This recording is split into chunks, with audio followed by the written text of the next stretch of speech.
India news Haryana के सभी दर्शकों को राम राम। मैं हूं दीपक शर्मा। लोकसभा चुनावों के नतीजे कल सामने आ चुके हैं। देश में एनडीए को जो है पूर्ण बहुमत मिला है। हालांकि हम हरियाणा की बात करें तो हरियाणा में जहां 5 सीटें बीजेपी को मिली है तो वहीं 5 सीटों पर कांग्रेस ने जीत हासिल करी है। हरियाणा की 10 लोकसभा पर यह चुनाव था। 10 लोकसभा सीटों को लेकर के अगर हम बात करें, 5 सीटें बीजेपी के खाते में और 5 कांग्रेस के खाते में गई। लेकिन इस चुनाव में जो सबसे बड़ा चिंता का विषय रहा वो है चौटाला परिवार का। ताऊ देवीलाल का परिवार जो कि हरियाणा की सक्रिय राजनीति में रहा है। इंडियन नेशनल लोकदल की बात करें और इंडियन नेशनल लोकदल से अलग हुए जेजेपी की भी बात करें, जेजेपी जो कि प्रदेश सरकार में सहयोगी भी रहा, उप मुख्यमंत्री दुष्यंत चौटाला रहे, उन्होंने भी अपने उम्मीदवार उतारे। लेकिन इस चुनाव में कहीं ना कहीं इंडियन नेशनल लोकदल को, जेजेपी को तगड़ा झटका लगा। चौटाला परिवार के जो तमाम लोग इस चुनाव मैदान में उतरे, कहीं ना कहीं उन्हें हार का सामना करना पड़ा।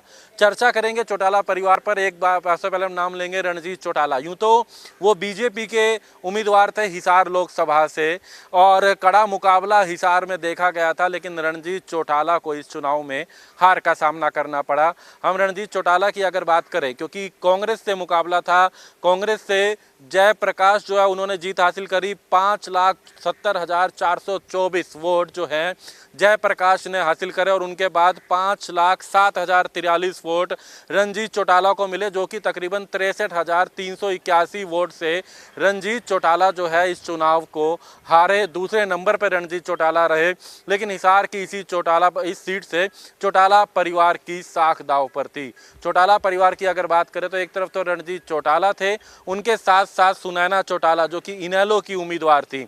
बीजेपी से रणजीत चौटाला थे और उन्हीं के परिवार की सुनैना चौटाला इनेलो की उम्मीदवार थी। नैना चौटाला जेजेपी की उम्मीदवार थी। लेकिन चौटाला परिवार के 3 लोग होने के बावजूद रणजीत चौटाला ने भले ही अच्छा मुकाबला, कड़ा मुकाबला यहाँ पर लड़ा, टक्कर का मुकाबला रहा। हालांकि 63,381 वोटों से रणजीत चौटाला को हार का सामना करना पड़ा। लेकिन सुनैना चौटाला जो कि चौथे नंबर पर रही, पहले नंबर पे जयप्रकाश थे, दूसरे पे रणजीत चौटाला, तीसरे पे बीएसपी आई, बहुजन समाजवादी पार्टी के देशराज तीसरे नंबर पर रहे, चौथे नंबर पर सुनैना चौटाला आई, चौटाला परिवार की सदस्य है।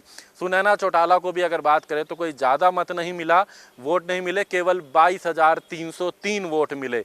यानी कि जो विनिंग कैंडिडेट था उससे तकरीबन 5.5 लाख वोट कम मिले हैं सुनैना चौटाला को। ये इनेलो की उम्मीदवार थी सुनैना चौटाला, जिसे केवल 22,303 वोट मिले। वहीं उसके बाद 5वें नंबर पे बात करें, नैना चौटाला जेजेपी की प्रमुख नेता, हरियाणा के पूर्व उप मुख्यमंत्री दुष्यंत चौटाला की माता नैना चौटाला, जिनका बेटे दुष्यंत चौटाला पिछले चुनाव से अगर हम बात करें 2014 में यहाँ से सांसद भी बने थे, हालांकि इनेलो की टिकट पे थे। उनकी माता नैना चौटाला इसी हिसार की सीट पर चुनाव लड़ा और नैना चौटाला 5वें नंबर पे रही। महज 22,000 वोट मिले, 22,032 वोट लेकर के 5वें स्थान पर रही।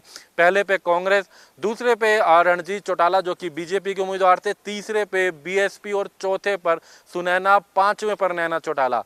तो कहीं ना कहीं चौटाला परिवार को भारी हार का सामना इस सीट से करना पड़ा। चौटाला परिवार के तमाम अलग अलग सदस्य अलग अलग राजनीतिक दलों से इस सीट पर चुनाव मैदान में थे, लेकिन कहीं ना कहीं हार रही। सबसे बड़ा झटका जेजेपी और इनेलो को यहाँ पर रहा। इसी जेजेपी और इनेलो की अगर हम बात करें, इंडियन नेशनल लोकदल के प्रमुख नेता अभय सिंह चौटाला जो कि कुरुक्षेत्र लोकसभा से अभय सिंह चौटाला चुनाव मैदान में थे। हालांकि इससे पहले अगर हम बात करें तो उनके बेटे पिछली बार चुनाव मैदान में इसी सीट से थे, लोकसभा से। इस बार अभय चौटाला चुनाव मैदान में उतरे, लेकिन अभय चौटाला की बात करें तो वो फाइट में भी नहीं रह सके। यहाँ फाइट कुरुक्षेत्र की बात करें तो एक तरफ बीजेपी के नवीन जिंदल ने जीत हासिल करी है, तो वहीं अगर बात करें सुशील गुप्ता दूसरे नंबर पर रहे। नवीन जिंदल की अगर बात करें तो 5,42,175 वोट नवीन जिंदल को मिले। 29,021 वोटों से नवीन जिंदल ने जीत हासिल करी। दूसरे नंबर पर सुशील गुप्ता रहे। सुशील गुप्ता जी ने 5,13,154 वोट मिले सुशील गुप्ता को। वहीं हम बात कर रहे हैं अभय चौटाला की। चौटाला परिवार के सदस्य जो इंडियन नेशनल लोकदल पार्टी को चला रहे हैं, अभय चौटाला, उन्हें महज 78,708 वोट मिले। तकरीबन 4,63,467 वोटों से अभय चौटाला को हार का सामना करना पड़ा। तीसरे नंबर पर रहे, महज 78,708 वोट मिले, यानी 1 लाख के आंकड़े पर भी नहीं पहुंच सके। ये कहीं ना कहीं चौटाला परिवार को भारी शिकस्त इस लोकसभा चुनावों में रही। चाहे वो अभय चौटाला की बात करें जो इनेलो के नेता है, सुनैना चौटाला की बात करें जो इनेलो की नेता रही, चाहे हम नैना चौटाला की बात करें या रणजीत चौटाला। हालांकि रणजीत चौटाला मुकाबले में तो जरूर रहे, लेकिन दूसरे नंबर पर आए, बीजेपी के उम्मीदवार थे। कुल मिलाकर के चौटाला परिवार को इस चुनाव में हार का सामना करना पड़ा।